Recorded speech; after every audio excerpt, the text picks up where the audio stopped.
Click, click, boom. What's going on, faithfuls? The Nothing But Niners crew is back, and we're here to bring you guys more Midnight Madness. Thank you guys for being patient with us. We are 7 minutes late. I apologize about that. I was traveling home, racing in the streets, trying to get here on time, but we are here. The formalities are up on the screen, so if you guys don't know where to find or follow us, it's all right there. Make sure you guys are like, subscribe, and tell somebody else about their favorite Nothing But Niners show, which is whatever one it is. Whatever one is your favorite, go tell somebody about it so they can find it. Maybe they'll subscribe after you tell them what your favorite one is, okay?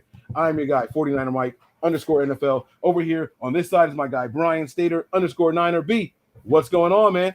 Hey, another day in paradise, you know? Yes, sir. Yes, sir. Now, I got to slow down. I got to calm down a little bit. All right. Now, normally we start the shows with on Twitter today, but I didn't really see too much on Twitter today. I do want to say happy belated birthday to Roger Craig. I don't think we did that yesterday. Nope. Right? We missed that. So it was Roger Craig's birthday. We kind of missed that one. Can you hear me, by the way? I can. You can. Okay, cool. I actually got a little bit of feedback. Uh-oh. Okay, hold on. That means that I don't have the right microphone on. Hold on. All right, try it again now. What does it sound like now? Sounds good. Yeah, we're good? Yep. All right. Okay, my bad. All right, so happy belated birthday to Roger Craig. I apologize about missing that. I can't sit here and campaign for a guy to be in the Hall of Fame, and I can't even remember his birthday. So that's on me. I apologize about that.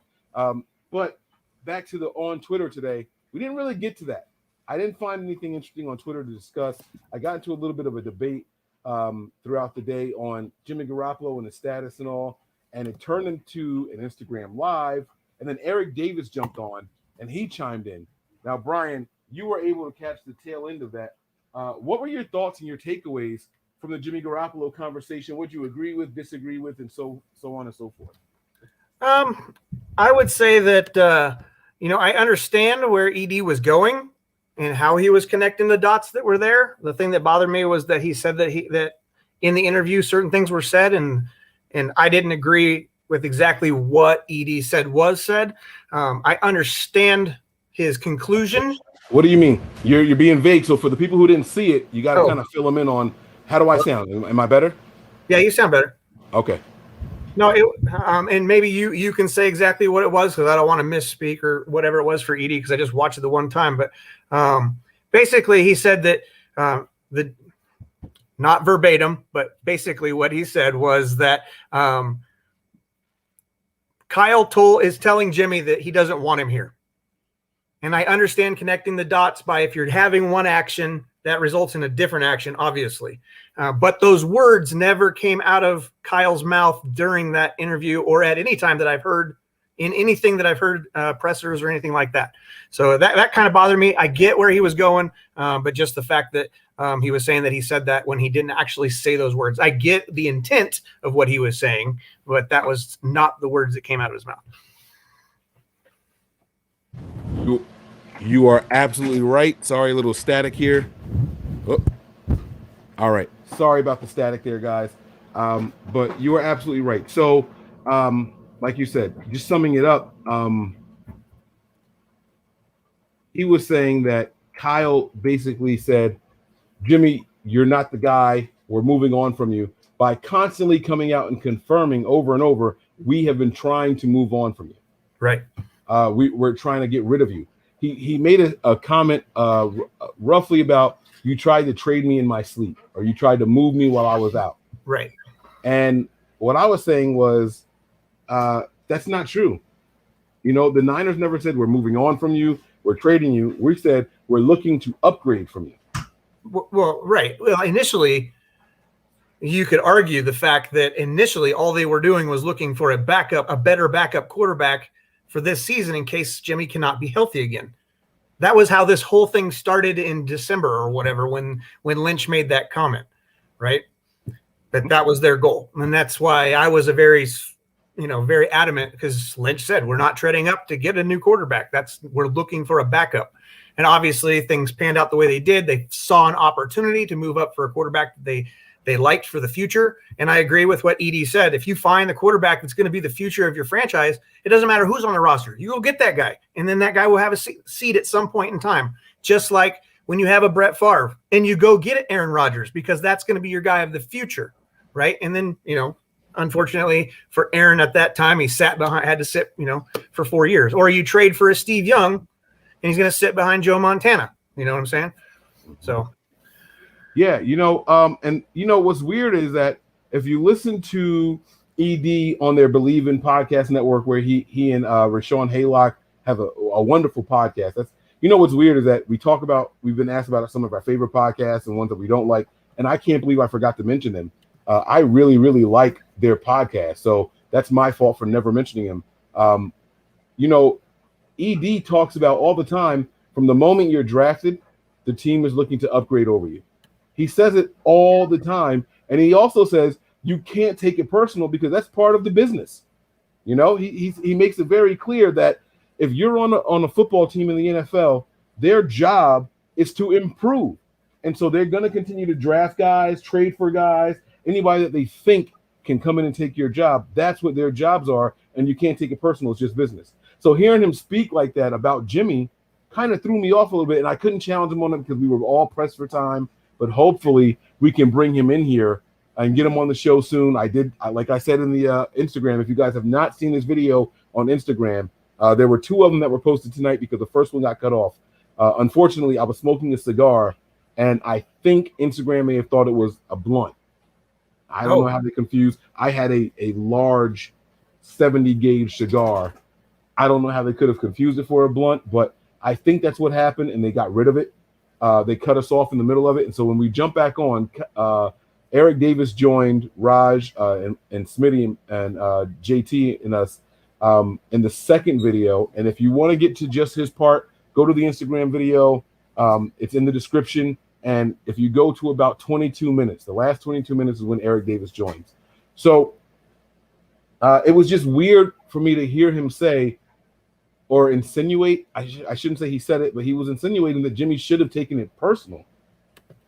And I didn't quite understand that, because all I hear him say on his podcast is, don't take it personal. It's just business, So we got to see what happens, and we'll continue to break this stuff down. But let's go ahead and get to the questions that are in the chat now, because you guys have been great. You guys have been staying very patient with us, and I appreciate you guys. So I'm going to go ahead and just get to these right away. And as usual, DJ Malone is the first guy on here, man. He's got a streak. Hey, if you're watching this, I'm going to challenge you guys to get in here and put the first question in here before DJ Malone. Now, this guy's got the crown right now. He's got the crown, and I will say he usually starts with the first 2 or 3. And Mark jumped in here tonight and kind of stopped that streak. Let's see if Mark can beat him out next time for the first question. But DJ Malone jumps in. He says, have you guys ever tried – oh, shit, I should have let you read this one. Shakushka. Nope. Shakushka before. Shakshuka.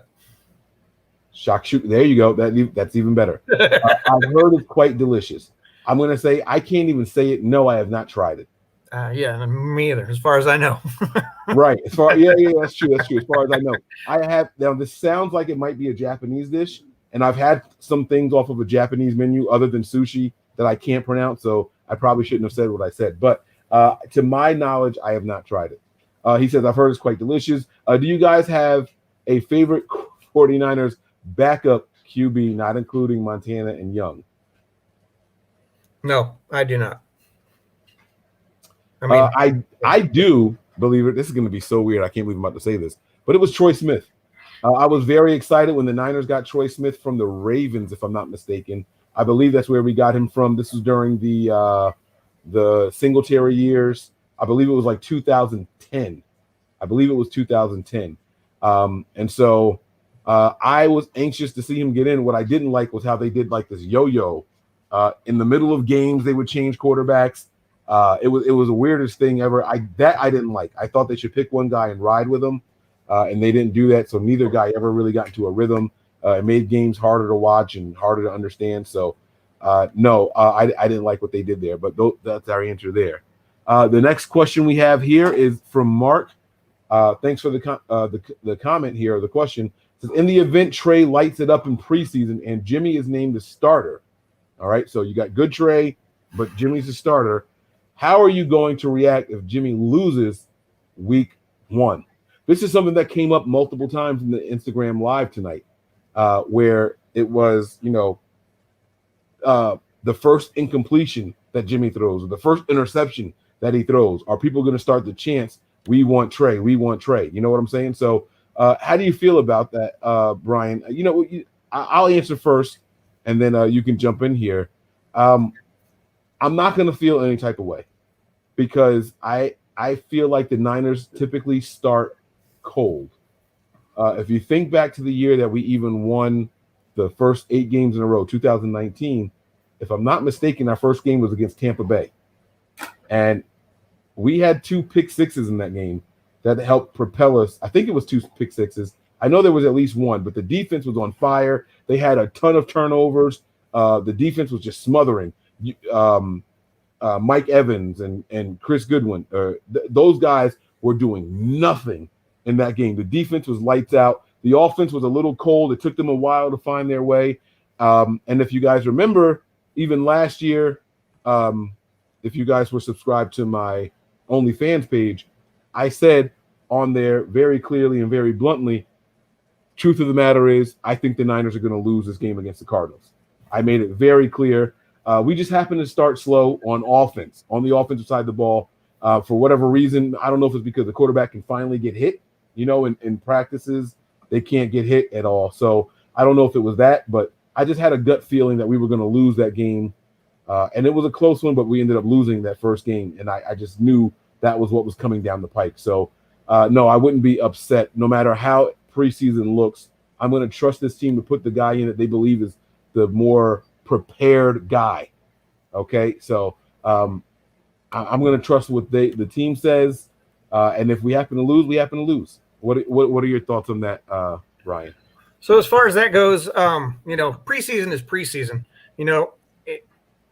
If Trey goes out there and lights it up in preseason, to me, it doesn't necessarily mean anything, because it depends on which games you're talking about.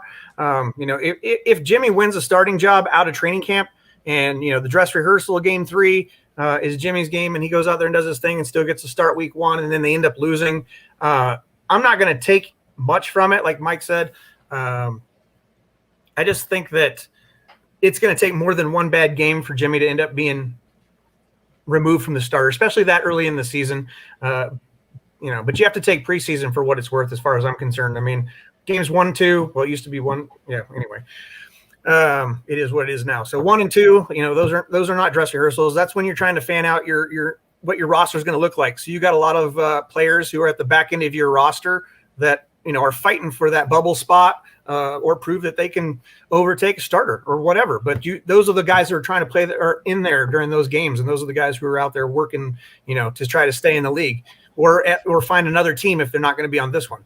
And so I don't necessarily chalk a whole lot of, somebody lighting up preseason doesn't mean much to me. Right. And the second part of his question is interesting. He says, are you keeping that sit Trey mentality, or will it be F Jimmy? Let's get Trey in here. And so I want to clarify, I don't have a sit Trey mentality. I have when Trey is ready, put him on, put him in. You know what I'm saying? So it's not about, I don't want Trey in there. He's got to sit. That's not my mentality. My mentality, just to be clear here, is that the moment that Trey is ready, I would like him to play. If he's ready week 1, put him in week 1. If he's ready week 10, put him in week 10, not a game or down before. That's sincerely. And when I say it down, I want to be clear here. I don't want special packages for Trey, because if he comes in and executes some big play, fans are going to be like, why isn't he in all the time? I don't want to deal with that. As a person who has to react to every game and react to big plays and react to bad plays and all that on here on a consistent basis, I don't want to have to deal with that. When he's ready to go in, I would like him to be in and be the full-time starter. So I don't have a sit him mentality. And no, I won't say F Jimmy just because we lose the first game. All right. What are your thoughts? No, I agree. I mean, I think I kind of wrapped that all together. I don't have a sit Trey. Also, I know that a lot of people out there think that I'm just a Jimmy lover. And oh, you love Jimmy. You want Jimmy to take us to the Super Bowl. I want the 49ers to be the best that they can be. And right now, from my perception, I think that starting the year with Jimmy makes them the best. That's just my perception. I haven't seen Trey and Jimmy anything from training camp. We saw stuff from OTAs, but that's not, yes, you're getting the information. But to see what Trey does with that information over this time that he's had off and then how he comes into training camp, that may change my mind. I may be like, you know what? It's time for Jimmy to go. Trey's ready to take the reins. But until I see that, I can't, I can't say that that's the case. So yeah. I'm not in a sit Trey mentality. I'm in a let's get Trey to the best possible place that he can be to be a winner in this organization and win games for this team, just like Jimmy has been able to do when he's healthy. Yeah. And so that's my thought process. All right, Mark, with the back-to-back here, he says when talking Trey Lance on Twitter earlier. Sorry. No, it's all right. It's all good. I got it here.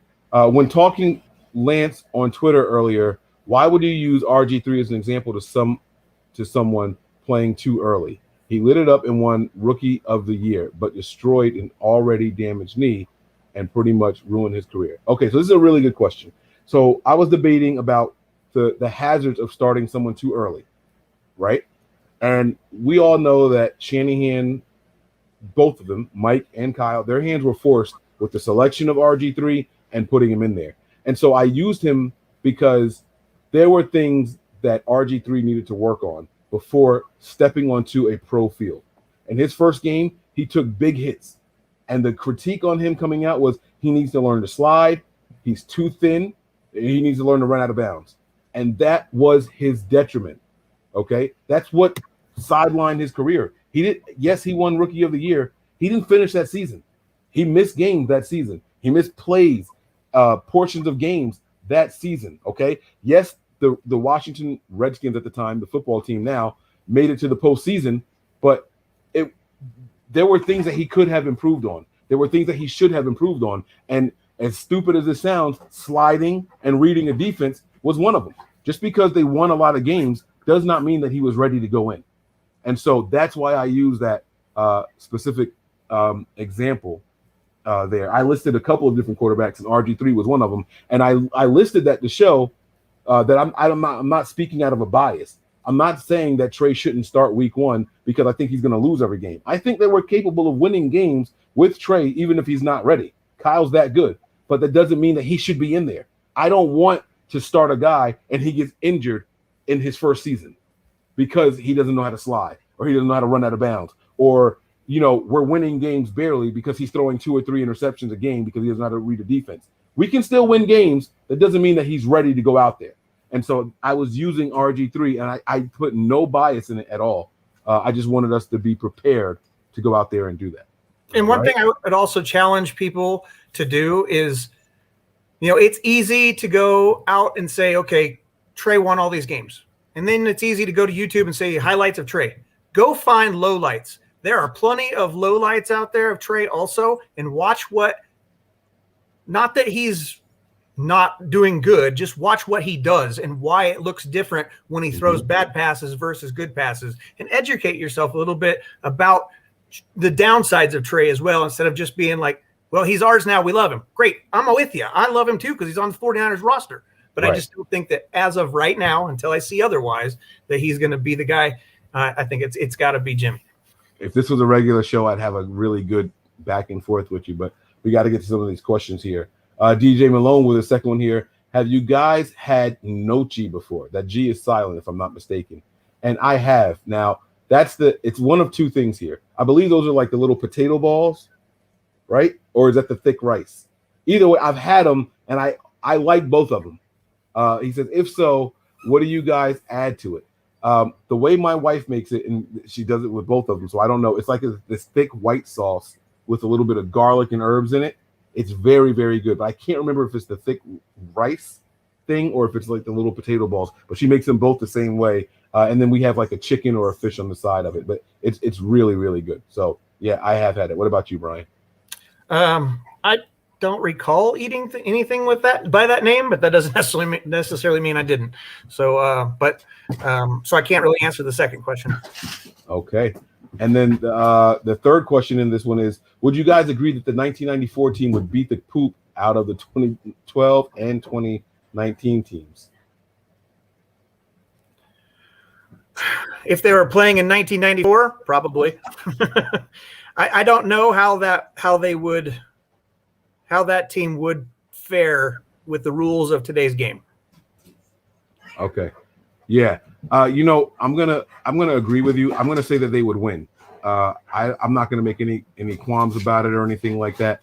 That team was just as good on defense as they were on offense, and I honestly believe it was one of the most underrated teams in NFL history, and they were good. So yeah, I agree. And just so you guys know, and Brian, I'm gonna pop this up here. It doesn't always look like this, but that's a picture of it there. It looks like all right of fries covered. So I don't know if that helps you or not. So it's like I'm assuming it's potatoes because that's the probably. way it feels. Is football the ultimate team game? My short answer is going to be yes. Yeah, I think I would have to agree. Okay. All right. So let's see what we got here. Here we go. Danny Albright's finally chiming in. I was looking for you, my man. Danny's in here, a regular, just like the other two, like Mark and DJ. Will Trey Sermon beat out Raheem Mostert sometime in the season? So what are your thoughts there? Yes, Troy was trash. I didn't say he was good. Yeah, I think that he will. That's just my 2 cents. Whether that's him overtaking him or Mostert getting injured, I think he becomes a starter at some point during this season. I can't say when, but I think that he will. I think that sooner rather than later, Trey will get more carries than Raheem. I'm not really concerned. We've talked about this a couple of times about the starter word and all that, and maybe that's what Danny meant. Like, will he take him over as a starter? But I'm not too concerned with who the starter is. I think Trey.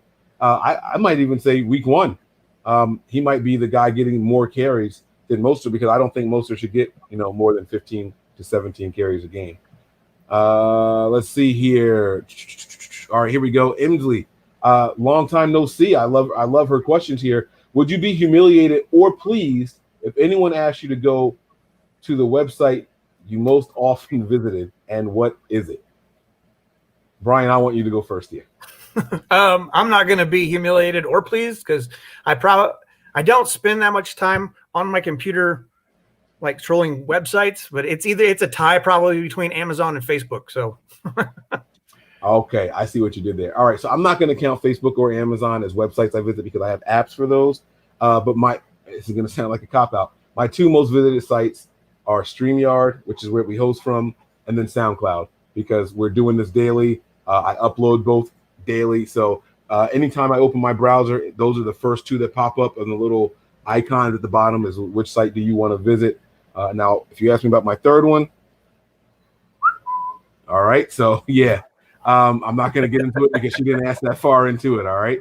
DJ Malone is back again. Is it going to get to the point our conference? Wait, is it going to get to the point our conference and the rest of the league will be playing catch up with us? That's a very good question. Are the Niners in a position to be that good and that dominant? He's talking dynasty, man. Yeah, I mean, if you so we'll just answer that top one. I think that's kind of the case. I mean, you see that Arizona's trying to do it with bringing in more pieces. It's about how you're building your roster, and I think that the other three teams in our division are slightly behind us in building their rosters with the depth that they need. Yes, they all went out and procured starters at positions. They traded away future picks to get starters at certain positions in order to make their teams, able to handle some of the players that we have on ours. And so, yeah, I mean, to get to the point is, yeah, I think the rest of them are playing catch up to us as far as building their roster and their roster depth. Okay. And then he's got another question here for you, Brian. What's your favorite kind of Asian food? Asian food. Oh, okay. All right. He got right to it there. Followed mostly by his Mexican food, if you will. Mexican is not Asian. What are you doing? You can't say that. Yeah, Mexican food would be my next food category. Yeah, but all right, I get it. So here, this is funny because I was sitting here thinking about the kind of sauce that my wife puts on the nochi, and he says, Mike, what food do you add pesto to? And believe it or not, It's the nochi. That's what my wife makes it in. But that's one of the sauces that she uses when she makes it in there. So that's probably my favorite one. I'm not much of a pesto guy. We don't have it too often. Like I said, there's the thick white rice. I don't know what that is, but she adds them both to that. So that's pretty cool there. Thank you for the contribution, Master Sith. Chilling next to Candlestick. Cheers. I wish I had a drink, man. I would cheers with you also, man. That is great, man. Thank you so much. All right. Okay, here. Let's get to the next question here. Always Faithful says, okay, guys, if the NBA crew was a football team, what name would the team be called, and what positions would you guys play?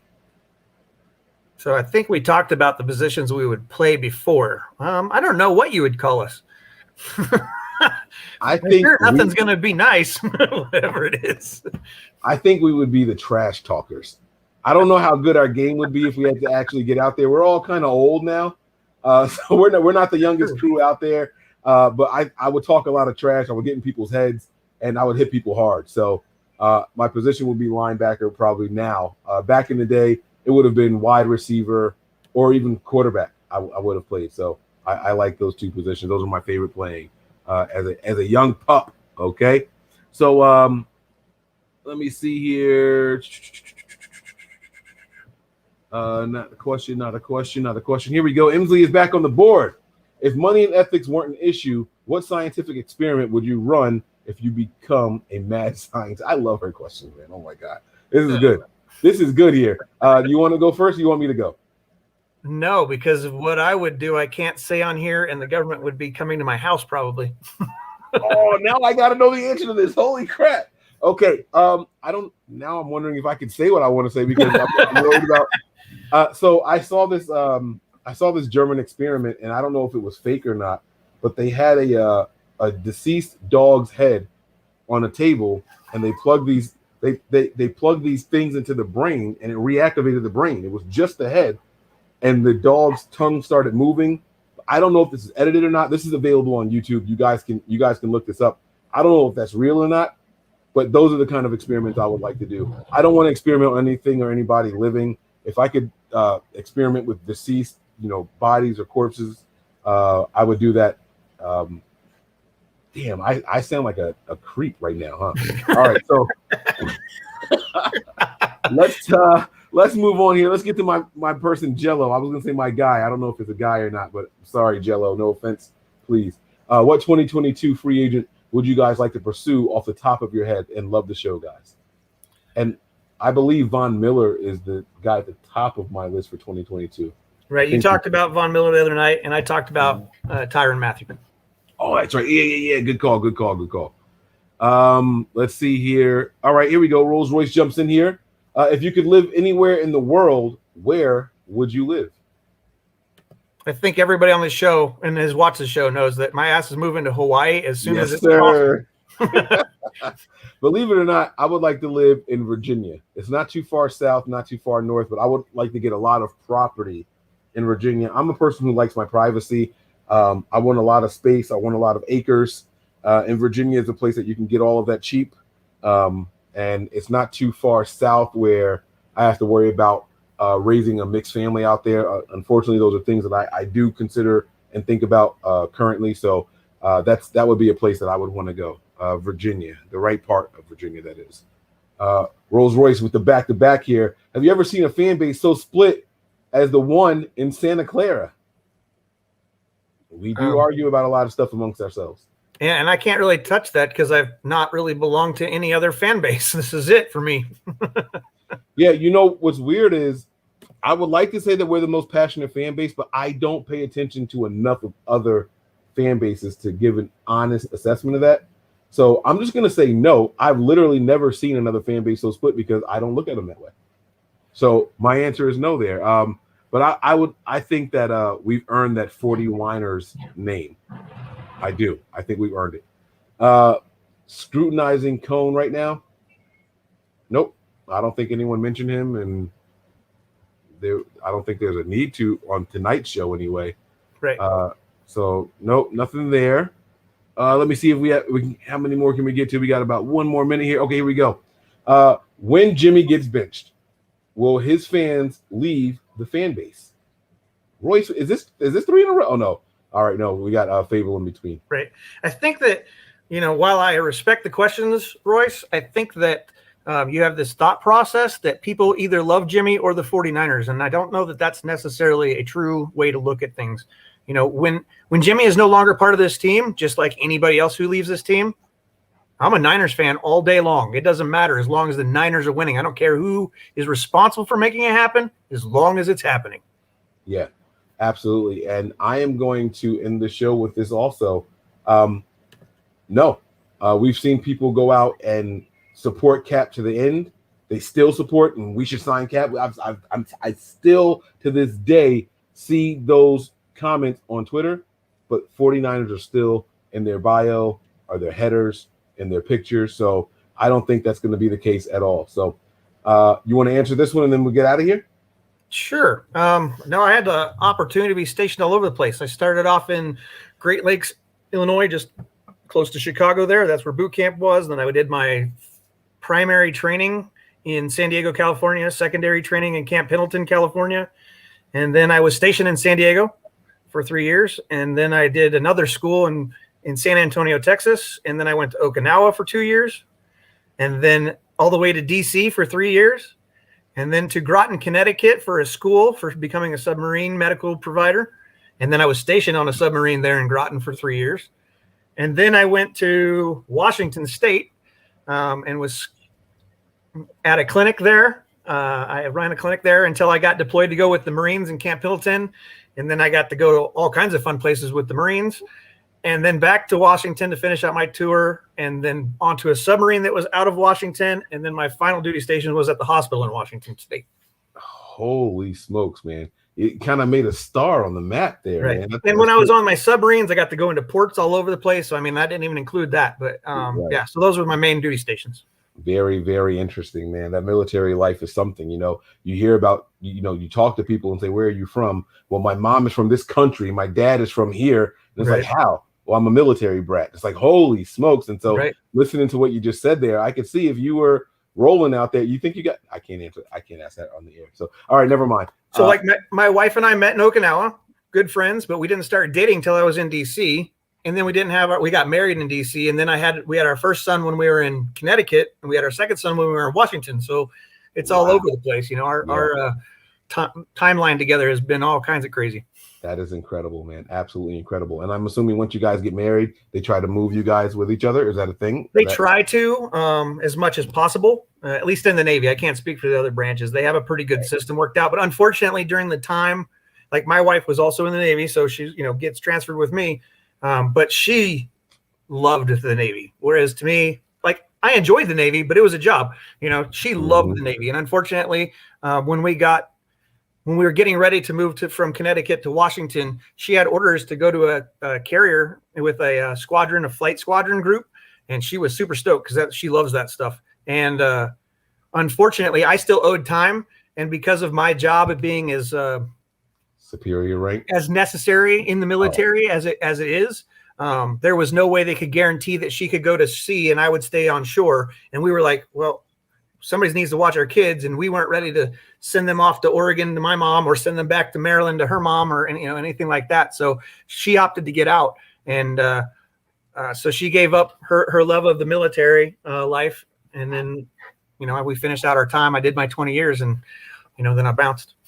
Wow, very, very interesting. All right. So we started late. We gave you guys a couple extra minutes here.